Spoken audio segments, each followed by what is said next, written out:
Les grands risques du changement d'échelle, pour moi, c'est quoi? C'est le passage de la bio au conventionnel sans pesticides, c'est-à-dire de faire une transition qui reproduit le modèle d'hier qui nous a amené dans le mur, sauf qu'il est bio. Si on fait ça, on n'aura pas avancé grand-chose, on ne sera pas allé bien loin. Donc il faut vraiment reposer les modèles différemment si on veut sortir de ça. Le risque, c'est la bio de monoculture. Ça, pour nous, c'est hors de question d'arriver là-dedans, évidemment.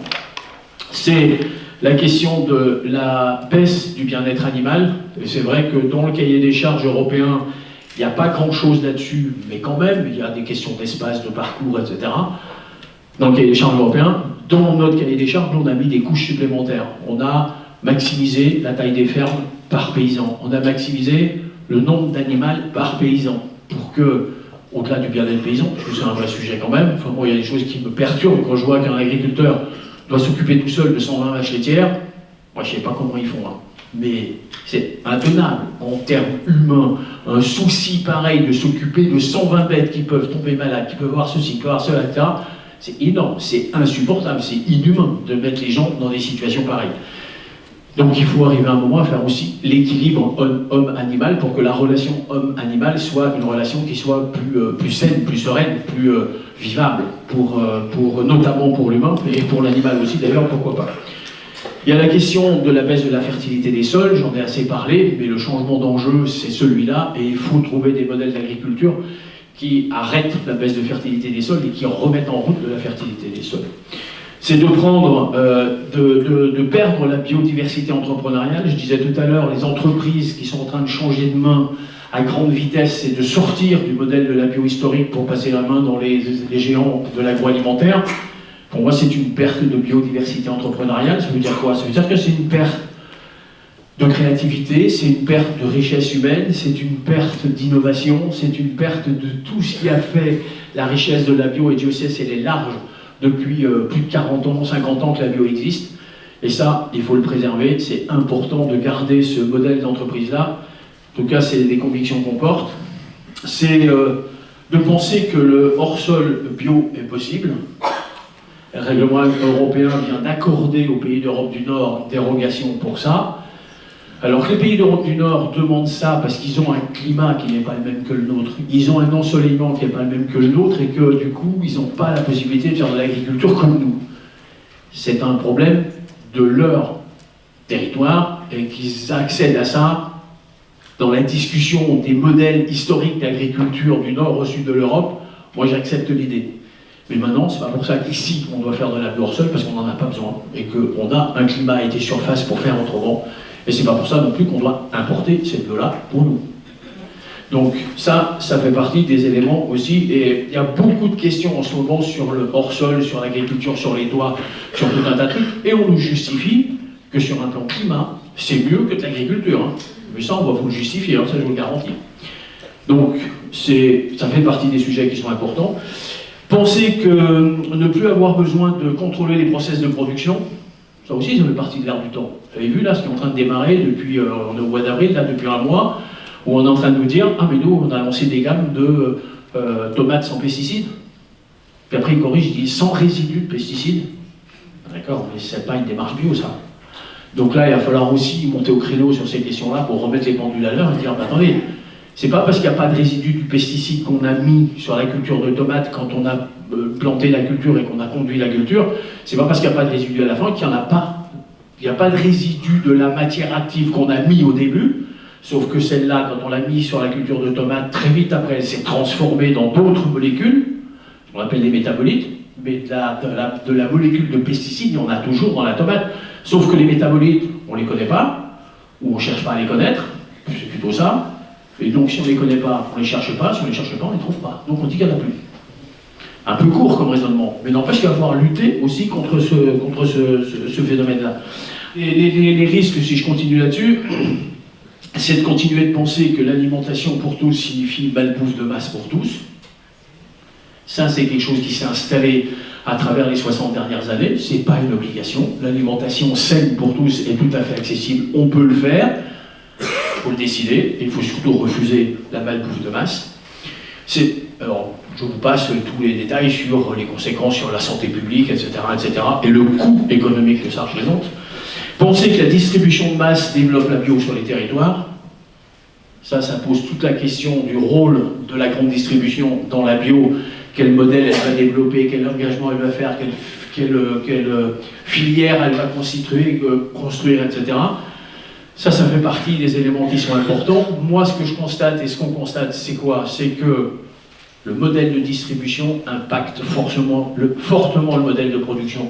Si aujourd'hui l'agriculture a été embarquée dans le productivisme et la production de masse, c'est à cause de la distribution de masse qui a une responsabilité majeure là-dedans, parce que au volume que la grande distribution brasse et a besoin, on se retrouve mécaniquement dans un besoin de standardisation de masse de volume de production.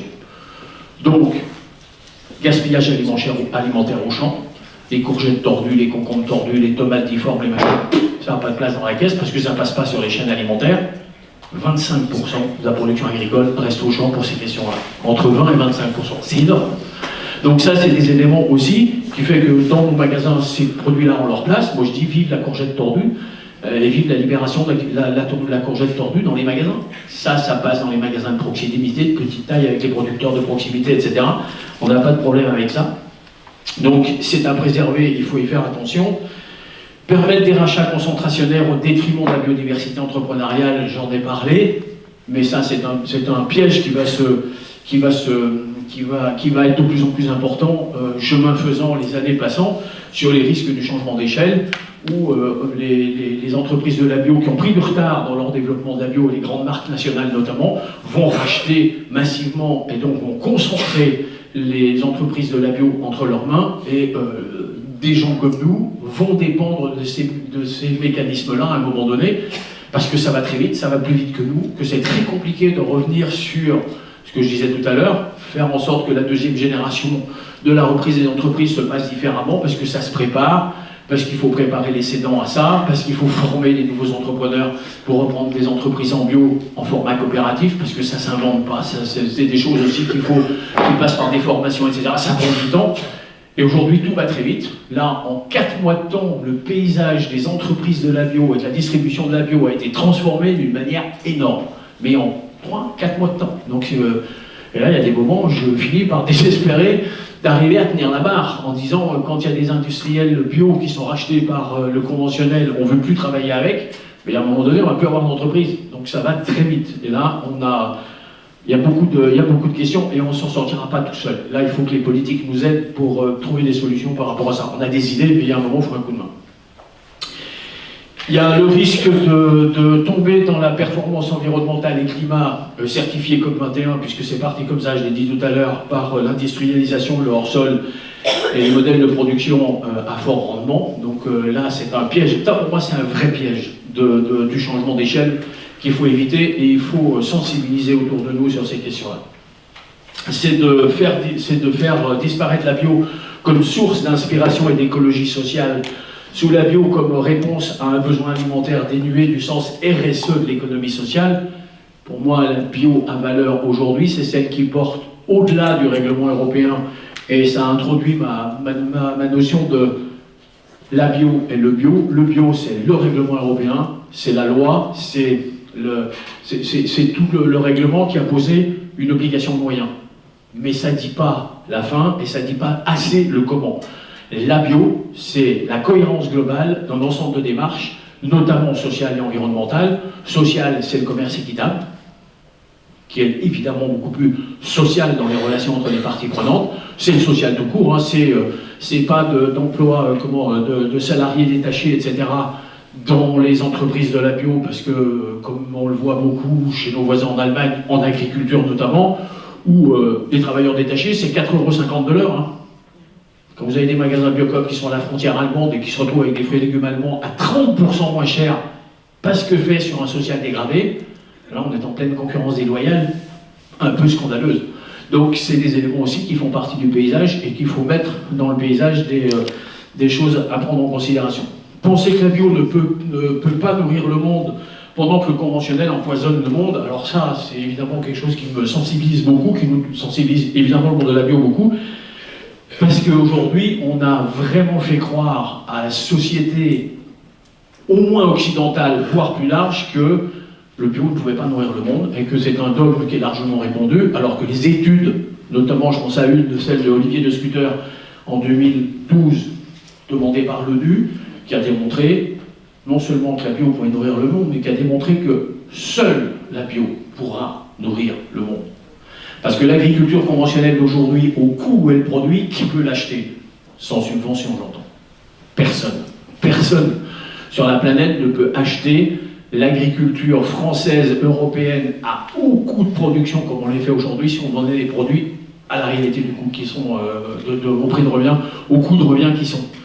Donc c'est pas un modèle qui est économiquement soutenable. C'est un modèle qui ne fonctionne pas tout seul, ça veut dire qu'il ne fonctionne qu'à coup de subvention, donc avec les impôts des citoyens.